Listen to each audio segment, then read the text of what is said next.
2008년식 캐딜락 에스컬레이드 ESV입니다. 이게 지금 신형이, 이 차의 신형이 지금 이미 나왔는데, 오늘은 우리가 뭐 신형차를 조달할 수 없는 관계로 구형차를 한번 살펴보려고 그러는데, 우선은 이 차가 지금 2008년부터 지금까지 쭉 이렇게 아는 지인이 소유해 오면서 내가 쭉 관리를 해주고 있는데, 그동안에 이 차를 정비해 오거나 운행해 오면서 있었던 문제점이나 장점, 단점들을 한번 심층적으로 한번 살펴보려고 그래. 자, 그럼 일단 외형부터 한번 우리가 살펴보자고. 일단 뭐 차가 무지 크지. 그냥 아마 이거보다 더 큰 차가 있던가? 내가 아는 한에는 없어. 이게 하여튼 제일 커. 지금 뭐 비가 와가지고 차가 지금 좀 지저분한데, 원래 그게 이 차의 용도에 맞는 것이 아닌가. 22인치 휠. 뭐 ESV라서 지금 더 길어. 외관. 네. 이건 지금 밥 무어라고, 이게 아마 스페셜, 이 중에서도 스페셜한 에디션. 밥 무어 에디션. 밥 묵은 나 에디션.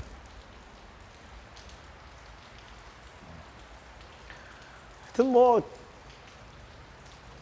그러니까 큰 차를 원하는 분은 이거 이상의 좋은 차가 없을 것 같아. 실제로 좀 이 차의 주인도, 다른 어떤 뭐 유럽산 어떤 SUV들보다도 이 차를 지금 가장 선호하고 있어. 일단 커서.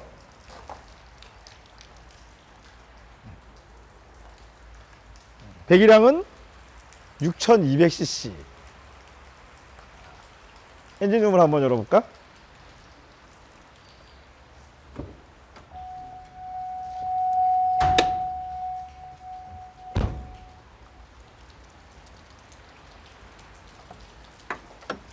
자, 볼텍 6200cc V8 엔진,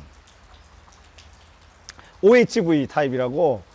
이거는 지금 우리나라에는 OHV 엔진이 없는 것 같은데, 그 오버헤드 밸브. 이거는 캠셰프트가 실린더 헤드 위에 있는 게 아니고 V형 블록 사이에 있다고. 그래서 푸시로드를 이용해 가지고 로커암을 이용해서 구동을 하는 방식인데, 뭐 방식으로 봐서는 되게 옛날 방식이야. 근데 뭐 옛날 방식이라고는 하지만 내구성은 어쨌거나 이쪽이 굉장히 높으니까 무조건 나쁘다고 할 수는 없지. 우리가 지금 나름대로 관심이 있는, 지금 세간의 관심인 콜벳 C8 콜벳의 엔진이, 이 엔진을 또 개량해서 사용할 것인데, 나는 이 엔진을 이 차뿐만 아니라 이전 세대의 에스컬레이드로도 계속 경험해 왔기 때문에 개인적으로 이 엔진 굉장히 좋은 것 같아. 특별한 고장도 없고, 뭐 본체 내에서의 고장은 전혀 없고, 또 저속 토크나 엔진음 모든 게 굉장히 만족스러워. 그래서 아마 새로 나온 콜벳도 물론 이 엔진을 그냥 쓰는 건 아니야. 이 엔진을 더 개량했고, 그리고 또 스포츠카답게 압축비도 높이고 더 고회전형 엔진을 만들었을 텐데, 그렇더라도 기본 기능은 같은 거니까 우리가 이 차를 타면서 이 엔진을 느낀 필링이 나중에 콜벳을 느끼는데 도움이 되지 않을까라는 생각을 하지. 아이고.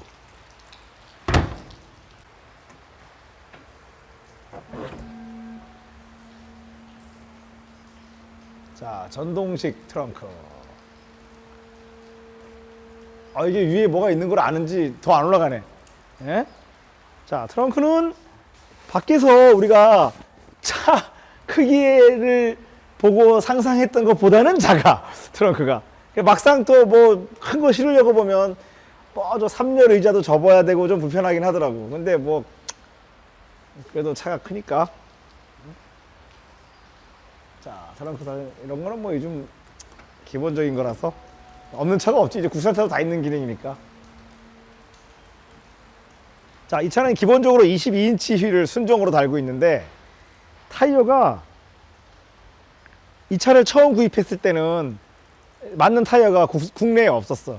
그래서 그때는 이 수입 타이어를 사용했는데 가격이 엄청났거든. 개당 내 기억에 그 당시 60만 원 정도 줬었는데, 그러니까 단일 사이즈밖에 없어. 그런데 언젠가부터 국산 타이어가 나오기 시작을 하더라고. 그래서 원래 이전에는 넥센 타이어를 끼웠었는데 별로였어. 이 굴러가는 소음이 심했는데 작년쯤에 지금 금호 타이어를 꼈는데 이거 아주 만족스러워. 온로드에서 소음이 전혀 없어. 크루젠, 넥센 타이어 크루젠 22인치. 뭐 휠에 비해서 지금 브레이크는 좀 빈약한데 많이 빈약해. 그래서 이 차 주인은 성질이 좀 급해가지고 이 급가속과 급감속을 자주 하거든. 브레이크 패드 수명은 상상을 초월할 정도로 짧고, 그리고 앞 허브 베어링을 아마 한쪽 딱 내 기억에 2번 이상 갈았어. 굉장히 비싸요. 부품이 굉장히 비싸. 근데 어쨌거나 갈아놓으면 또 고장나고 그랬다고. 그런데 브레이크 성능은 그렇다고 그렇게 떨어지진 않아. 물론 그러다 보니까 얼마나 열을 많이 받아서 앞 브레이크 시스템과 앞 캘리퍼도 한 번씩 갈았어. 캘리퍼도 열에 고착이 돼가지고 캘리퍼도 한 번씩 교환했지. 지금까지 11년간 이 차를 운행하면서 들어간 수리비는 정말 엄청날 거야.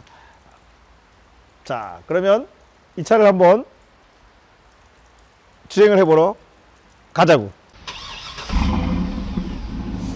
자, 지금 이제 차를 직접 운행을 해보자고. 네. 사실 난 이 차를 평소에 많이 타고 다녀서 별로 생소하지 않거든. 네. 근데 내가 원래 이 차 주인이 이제 이 차 말고도 이 차의 구형도 가지고 있었어. 그러다가 이걸로 바꾼 건데 그 구형차도 내가 같이 타봐봤거든. 정말 그 차를 내가 처음 딱 탔을 때 기분은, 아니 이걸로 어딜 다니라는 거지? 이런 기분이었거든. 이거 너무 커서요? 뭐 어느 정도여야지.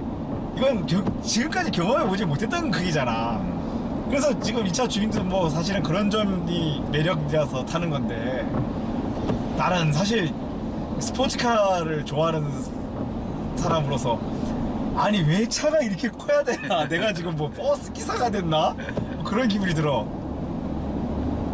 그렇죠. 너무 크죠. 너무 크지. 근데 만약에 우리가 차 대 차의 충돌 사고가 난다면 이 차가 뭐 실제 그런지는 모르겠지만 기분상으로는 훨씬 안전할 것 같은 기분은 들잖아. 그렇죠. 실제 그런지 안 그런지는 잘 모르겠어. 실제 그렇겠죠. 물리 법칙이. 그렇지. 일단은 무거우니까 자기가 네. 이쪽이. 하지만 이 무거움이 만약에 내가 실수로 다리 기둥이나 벽을 박은다면 나는 이게 더 위험할 것 같아. 그럴 수도 있겠네요. 실내는 이거 차 큰데 이 시트 포지션 같은 경우는 좋아. 네, 편해요. 편안하고 이 시트도 굉장히 편해. 가죽 시트인데 굉장히 편해. 뭐 장기 시간 타봐도 허리도 안 아프고. 지금은 좀 덜한데 불과 얼마 전까지만 해도 우리가 미국 차라 그러면은 뭐 울렁울렁거리고 뭐 출렁출렁거리고 뭐 직선만 갈 수 있는 차, 이런 인식이 있었잖아. 네. 근데 그거는 정말로 잘못된 인식인 것 같아. 이 차뿐만 아니라 이전에 구형 캐딜락 에스컬레이드를 타봐도 그렇지는 않았어. 그리고 캐딜락은 아무리 그렇다 하더라도 미국을 대표하는 최고급 차야. 그렇죠. 대충 안 만들었거든. 훌륭해. 이것도 마음에 지금 굉장히 들어. 이게 리어, 우리나라에서는 우리는 백미러라 그러는데 어쨌든 리어뷰 미러에 나침반과 온도계가 있거든. 네. 난 그거 아주 정말 이거 정말 마음에 들어. 사실 우리가 어디 갈 때 내가 어느 방향으로 가고 있는지 잘 모르잖아. 네. 근데 이거 있으면 굉장히 도움되거든. 모르는 길에 가서. 뭐 미국에서야 당연히 필요하겠지만 우리나라에서도 이거 뭐 있어서 나쁠 게 하나도 없잖아. 그렇죠. 있으면 좋죠. 그럼 이제는 우리 이제 왜 실외 외기 온도기 표시되는 거, 이제 우리 저거 없으면 막 답답하잖아. 맞아요. 답답해요. 그래, 옛날에는 없었는데 사실 유럽 차는 다 있었거든. 80년대에도. 우리나라 차들도 아마 거의 있지 싶은데, 그렇더라도 그 센서의 위치 때문에 그 센서의 정밀도가, 온도 측정 정밀도가 아직은 유럽 차에 떨어져. 현대차가 보면 이 라디에차 근방에 붙어 있거든. 네. 그래서 장시간 정치하거나 그러면 막 40몇 도를 나타낸다고. 근데 유럽차는 이게 범퍼 맨 끝단에 위치해가지고 그렇지 않아. 그런 거가 섬세한 건데 좀 나름대로 그거 난 꽤 중요한 문제라고 생각해. 그리고 이 차는 이제 에스컬레이드 중에서도 이 차가 지금 거의 풀옵션이거든. 네. 이게 이제 보스 오디오 옵션이 들어간 차야. 근데 이 당시 보스 오디오가 굉장히 들을만해 소리가. 그러니까 어떻게 난 사실 집에서 음악 좋아하는 거 알지? 네. 난 이 음질에 굉장히 예민하거든. 근데 이런 거야. 어떤 차들은 주파수 영역은 다 나는데 소리가 조화롭지 못해. 자, 이 차 오디오는 초고음은 별로 못 내 보면은. 근데 중음과 그 전체적인 음이 아주 좋아. 아주 뭐야 이렇게 부드러우면서도 아주 좋아. 어떤 오디오들은 지나치게 섬세함을 강조해가지고 그건 섬세한 게 아니라 사실은 날카로운 거거든. 근데 그렇지 않고 이건 정말 음악을 아주 들을만하게 즐겁게 만들었다는 거. 그 미국인들이 이렇게 오디오 세팅이나 차 세팅하는 거 보면 감각이 있다고. 그 서스펜션 세팅도 보면 이게 출렁거리지 않거든. 이 큰 차도. 네. 이거 지금 이 차가 거의 지금 18만 원 운행한 차야. 많이 탔네요. 근데도 지금 뭐 서스펜션이 바디가 뭐 심하게 약하거나 서스펜션이 심하게 물렁거리고 그런 느낌 없잖아. 네. 그래서 그렇게 나쁘지 않아. 이거 미국 차 세팅이 제대로 된 미국 차들 그렇게 나쁘지 않다. 자, 그 다음에 이게 6200cc다 보니까 일단 자동 변속기거든. 네. 사람들 생각에는 막 휘발유 6200cc 그 기름 어마어마하게 먹잖아요. 뭐 이렇게 막 하는데 그거 잘못된 얘기야. 생각을 해보라고. 지금 우리가 이렇게 국도를 운행하고 있는데 지금 타콤에다가 1500rpm을 넘어가는 적이 없어.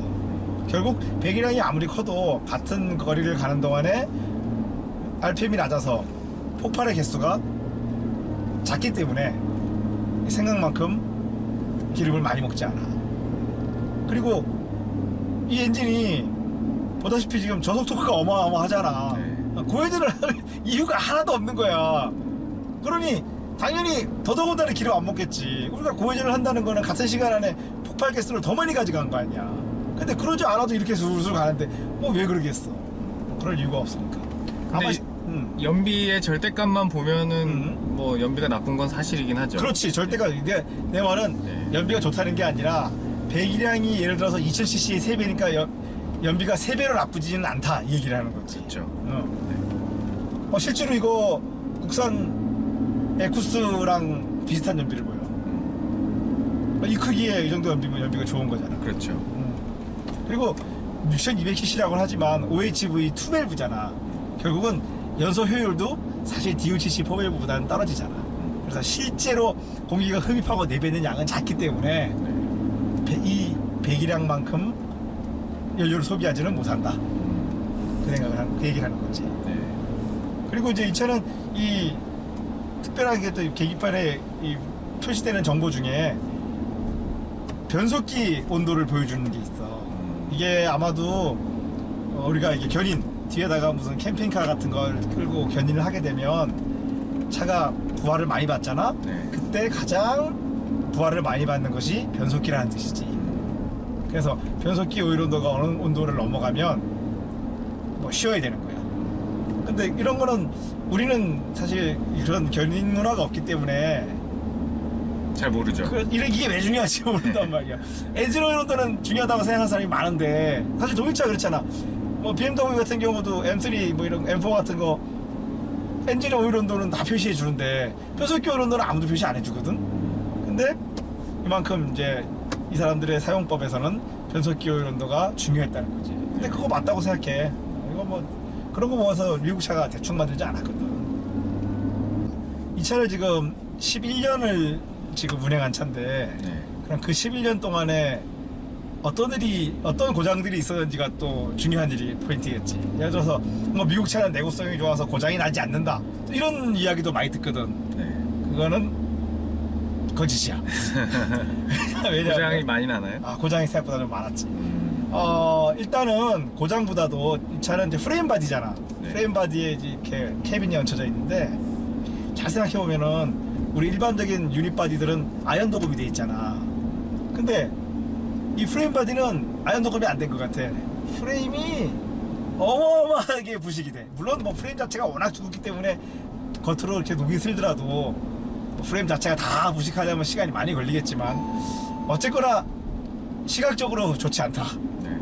그리고 그뿐만 아니라 뭐 서스펜션, 링크, 뭐 파워 스티어링, 호스 뭐 이런 거 다 부식했어 지금.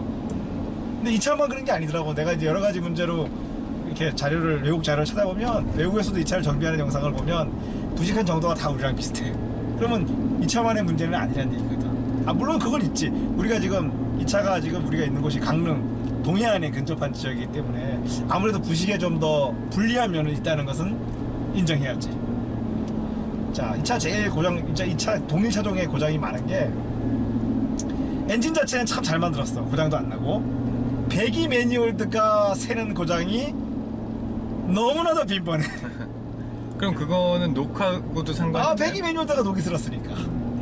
그래서 배기 매니월드를 교환하거나 네. 또는 배기 매니월드 게스킷을 갈아야 되는데, 그게 또 녹록치가 않아. 이 배기 매니월드 볼트가 블럭 쪽에 이렇게 장착되어 있는데, 매니월드를 분해하려고 보면 그게 부식해서 다 부러져. 그럼 잘 안 빠지는 경우가 있겠네요. 잘이 아니라 아예 안 빠져. 그래서 뭐 그거를 용접도 하고, 심지어는 그래서 그거를 도저히 뺄 수 없는 부위도 있어. 엔진을 내리지 않고서는. 아니, 매니월드, 배기 매니월드 교환하려고 엔진 내린다는 게 말이 되나? 그래서 미국에서는 어떻게 하고 하냐면, 다른 지역에다가 이렇게 엮어가지고 배기 매니월드를 눌러주게 하는 기구가 또 있어. 하여튼 뭐 미국 사람들 별걸 다 만들어.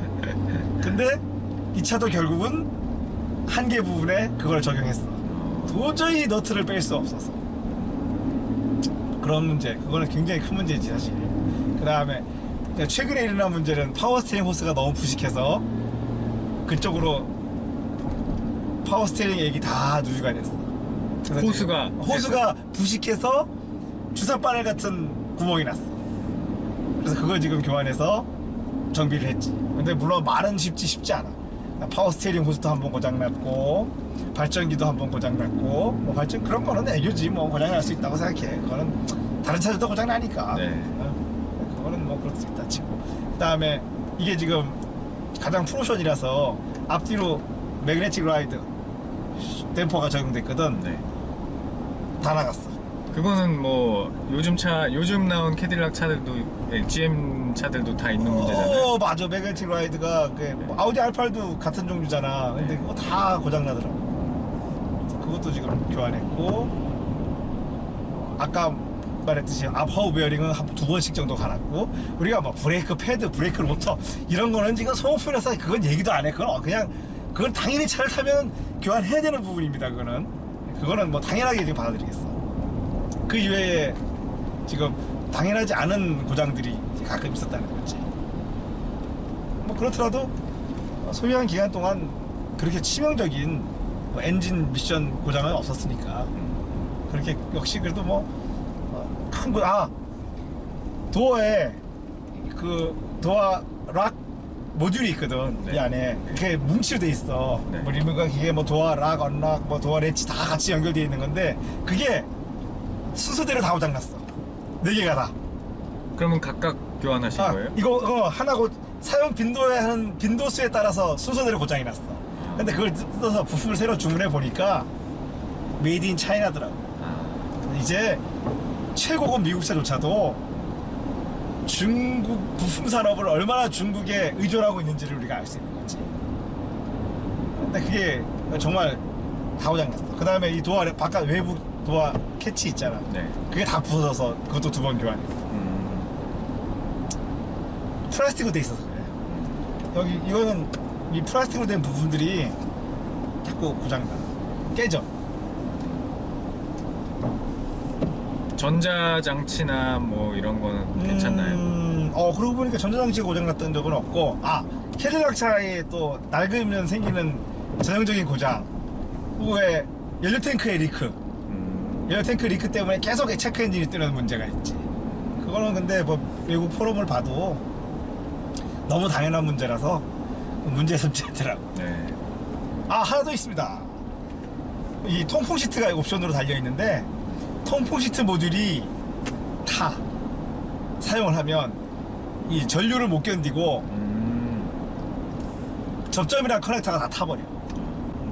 아마 그거는 어느 특정 연식 이후로는 개선이 된 걸로 알고 있어. 자, 지금 뭐 아까 말했다시피 일상주행 1500rpm을 넘어갈 일이 없어. 1000rpm으로 그냥 가고 있네요. 그러니까 1500rpm도 가속하는 상황을 얘기한 거지. 네. 크루징은 그것도 안 돼. 네.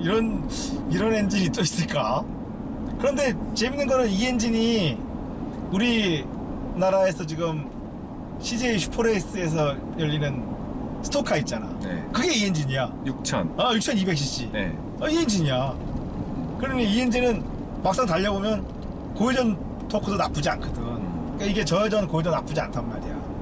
그러면 우리가 꼭 OHV는 이렇다, 뭐 DOCC는 저렇다 라는 편견을 가질 필요가 있을까? 라는 생각이 든다는 거야. 왜냐하면 일부에서는 콜벳이 OHV 엔진을 달고 지금 최신형 C8이 OHV 엔진을 장착했는데 OHV, 스포츠카의 OHV 엔진이 웬 말이냐 이런 말을 하는 사람도 있단 말이야. 네. 그러나 그 점은 걱정하지 마시라, 그 얘기를 하고 싶은 거지.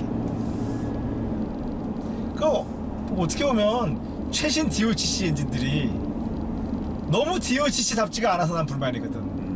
진짜 예전 DOCC 초창기 나온 차들은 정말 DOCC 나왔어. 내 기억에 내 머릿속에 남아있는 가장 DOCC다운 국산차의 엔진은 캐피탈이었어. 캐피탈 DOCC가 처음 나왔을 때 아, 이건 정말 DOCC다 그런 느낌이었다는 거지. 그런데 그 이후부터는 DOCC의 장점은 점점 희석되는 거야. 오히려 그렇잖아. 오토 변속, 자동 변속기하고 매칭을 하려니까 고회전에서만 쨍 하고 출력이 나오는 DOCC 본연의 특성을 살리기가 힘드네요. 오히려 죽였지. 그렇죠. 그래서 이제는 그냥 운전을 했을 때 어느 게 DOCC고 어느 게 OHC고 어느 게 OHV고 사실 구분하기 힘든 정도가 됐어. 이 차는 참 부드러운 것 같아요. 네. 그리고 이렇게 우리가 크루징을 할 때 우리 저번에 왜 박스타가 보면은 728이 막 중립을 자기가 넣었다 뺐다 했잖아. 네. 근데 자동 변속기는 그럴 필요가 없잖아, 사실. 그렇죠. 자동 변속기는 이미 자동적으로 하고 있거든, 그거를. 클러치라는 게 없으니까. 네. 락업만 풀었다 넣었다 해주면 되니까. 그 점은 굉장히 잘 지키고 있어.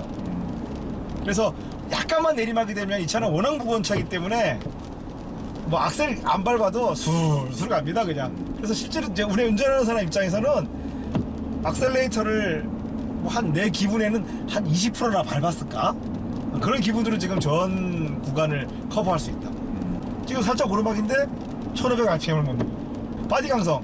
물론 요 앞세대 차도 내가 같은 차주가 소유했었다 그랬잖아. 네. 그때도 내가 이 차를 많이 타봤는데 확실히 전 세대에 비해서 이거는 바디 강성이 현격히 높아졌어. 또 그것뿐만 아니라 서스펜션 강도는 비교할 수 없을 만큼 높아졌어. 근데 이 다음 나온 이제 또 신형은 어떨지 아직 타보지 못했지만 지금 이제 이 차주가 조만간 이제 신형으로 교환할 계획이 있기 때문에 그때 가서 또 다시 우리가 신형을 좀 더 심층적으로 다뤄볼 수 있어. 좋은 기회가 되겠네요. 그렇지. 여기 뭐 오디오나 공조기는 이거는 그렇게 불편하지 않아. 네. 아주 잘 표시가 돼 있지. 계기판도 단순하고 신성도 좋아. 사실 뭐 계기판이라는 게 뭐 여러 개 붙어 있어서 그걸 다 볼 수가 없거든, 사람이. 네. 그냥. 근데 이건 딱 필요한 것만 있으니까 아주 좋아. 근데 이 가솔린 엔진인데 저 타코미터의 게이지가 6천까지. 6000까지 써 있는 거 보면 좀 헷갈릴 법하기도 해요. 그렇지. 조금 디젤 엔진처럼 간격도 되게 넓고. 그렇지. 하지만 뭐 실제 운행해 보면 네. 아까 또 말했지만 1500rpm을 넘길 일이 없기 때문에 그 윗부분이 거의 의미가 없어. 의미가 없을 것 같아요. 거의 의미가 없어. 이 타이어 요번에 아까 말했지만 금호 크루젠 네. 굉장히 정숙해. 이게 정숙하지 않았거든.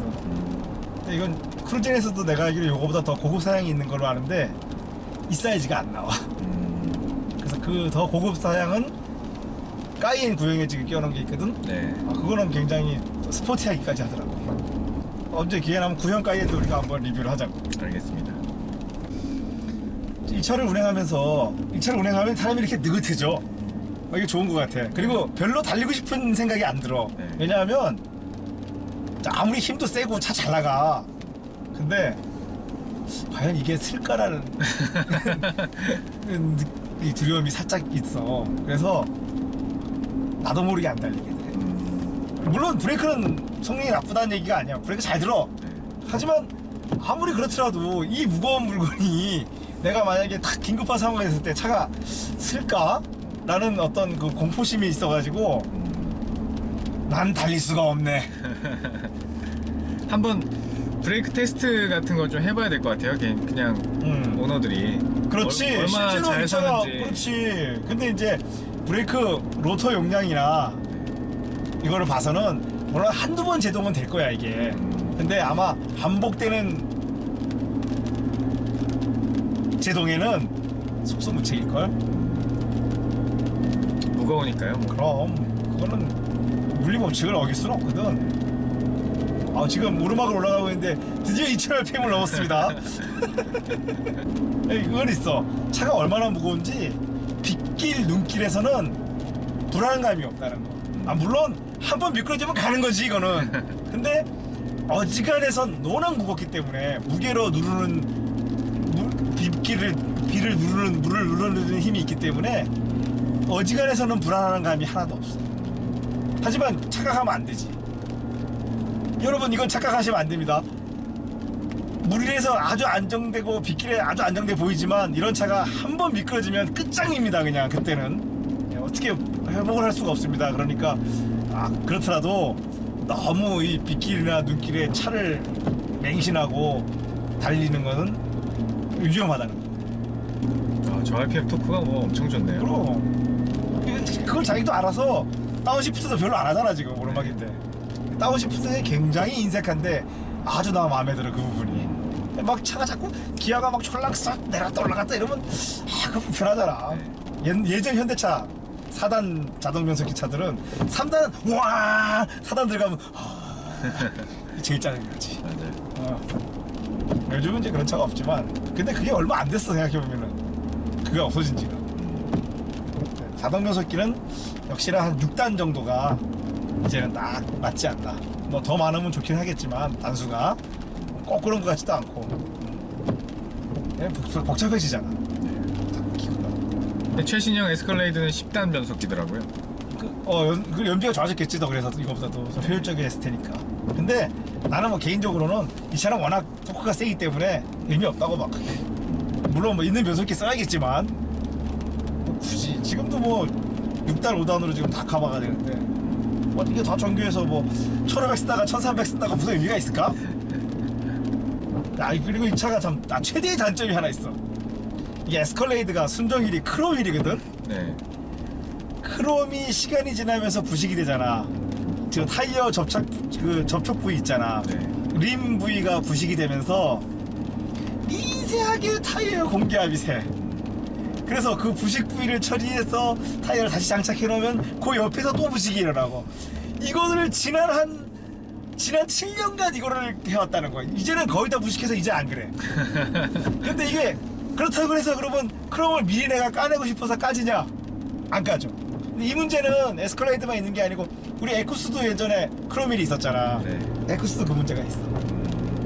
근데 에쿠스는 그래도 휠이 싸잖아. 근데 에스컬레이드 순정휠은 비싸단 말이야. 그것 때문에 휠을 그냥 바꿀 수는 없잖아. 몇백만 원씩 가더라고. 네. 근데 그게 나 이 차의 치명적인 단점이라고 생각해. 내 차 했으면 내가 아마 무슨 특단의 조치를 취했을 거야. 왜 휠이 크롬색이어야 하는지 나는 좀 이해를 못하겠어. 물론 그렇다고 크롬색이 뭐 없지는 않아. 개인적으로는 휠을 검게 칠한 차들이 나는 제일 보기 싫어. 근데 신기하게 포르쉐의 그 공장 옵션 중에 휠을 검게 하는 옵션이 있더라고. 네, 있어요. 그럼 내가 그 얘기를 듣고 아니 보기시키면 안 되는데 돈까지 냈어요? 그냥 휠은 알루미늄 본연의 색깔 그냥 은색 이 제일 그냥 무난하고 나은 것 같아. 어떤 자동차의 외형의 색과도 어울리고 그런 게 나은 것 같아. 이게 뭐 지금 내리막 나 살짝 무서워 지금. 속도가 붙으니까 만약에 여기서 우리가 급제동을 했을 때 한번 해볼까?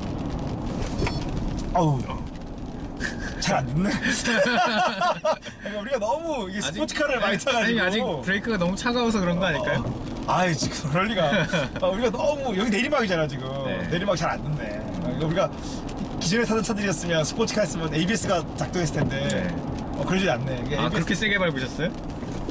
제법 세게 밟았지. 그럼 잘 안 쓰네요. 잘 안 쓰지. 그러니까 이게 여러분 물리법칙은 캐딜락 아니라 뭐 누가 와도 깰 수 없는 거기 때문에 내리막에서 무거운 차를 가지고 내리막에서 브레이크를 맹신하면 절대 안 돼요. 정말 부탁드립니다. 항상 자기 차가 얼마나 설 수 있는지를 확인하고 다니는 게 나을. 지금 좋은 말을 했는데 그 사람들이 왜 요새 급발진이 좀 많이 그동안 많이 화제였잖아. 네. 그런데 내가 좀 급발진 얘기를 들으면서 좀 공감해 줄 수 없는 부분 중에 하나가 뭐냐면 차가 미친 듯이 튀어나갔다는 얘기를 하거든. 근데 그게 자기 차의 풀악셀일 때 자기 차가 얼마나 튀어나가는지를 경험해 본 사람이 많지 않을 거라는 거야. 그렇기 때문에 그런 상황을 맞았을 때 차가 막 뭐 이러잖아. 왜 정상적인 차로는 도저히 낼 수 없는 엄청난 힘을 낸다고 그러거든. 급발진 때 그거 없어. 그거 말이 안 되지. 정상적인 차가 최대한 낼 수 있는 힘으로 갔겠죠. 그렇지. 그렇게 생각을 해야 되는데 그런 풀 악셀 상황을 경험해보지 않았기 때문에 뭐 페달을 잘못 조작했던 차가 고장이 났든 간에 그 차가 낼 수 있는 최대 힘이 나는 순간 운전자는 당황을 했을 거라는 거지. 그래서 우리가 꼭 풀악셀, 풀브레이크를 이상하게 생각할 게 아니라 한 번씩 경험해보는 것도 나쁘지 않다. 그것이 자기 차를 이해하는 지름길이다. 그렇죠. 그럼 또 안전하게 운전할 수 있는 방법이니까. 그렇지. 우리가 사고는 딱 한 번의 실수로 사고가 나잖아. 그러면 어떤 경우는 차가 원상으로 돌아갈 수 없는 정도의 사고가 나거든. 물론 그것까지만 나면 다행이지. 근데 사람도 다칠 수 있잖아.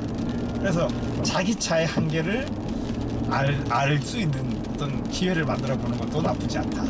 물론 그게 트랙에서 할 수 있으면 더 좋긴 한데 모든 사람한테는 그런 여건이 되지 않기 때문에 그래도 한적한 곳에서 한 번씩 해볼 만은 하다. 그렇죠. 그걸 권장한다. 이게 저속 토크가 얼마나 센가 하면은 이 무거운 차가 굴러가기 시작하잖아? 전혀 답답하게 느낌이 들지 않아. 그냥 딱 출발부터 사뿐하게 움직인다고. 그러니까 저속 토크가 얼마나 세다는 얘기야. 우리가 아무리 출력이 센 차도 저회전에서 힘이 약하면 그런 느낌 받을 수 없거든. 그렇죠. 근데 이거는 지금 뭐 느낌이 얼마나 사뿐한지 이 맛에 타는 거야. 결국은 이제 이 미국 차를 사람들이. 그래서 우리가 미국 차를 아까 다시 한번 말하지만 미국 차를 그냥 무조건 나쁘다고 말을 할 수 없다는 거. 그러니까 미국 사람들도 이 차 잘 만들려고 노력 많이 했거든. 그러니까 엔진과 변속기 자체의 내구성은 미국 차 인정. 그 새로 나온 C8 소개 영상을 잠깐 봤는데 점화 코일이 이게 OHV다 보니까 스파크 플러그가 엔진 옆구리에 붙어 있거든. 네. 그래서 지금은 점화 코일이 그 위에 있단 말이야. 바로 위에. 근데 콜벳은 그 밑에다가 달았더라고. 그래서 정비할 때 밑에서 다 교환할 수 있게. 그러니까 나름대로 그게 이제 만들다 보니까 방법이 생기는 거지. 열도 덜 받고 그지? 네.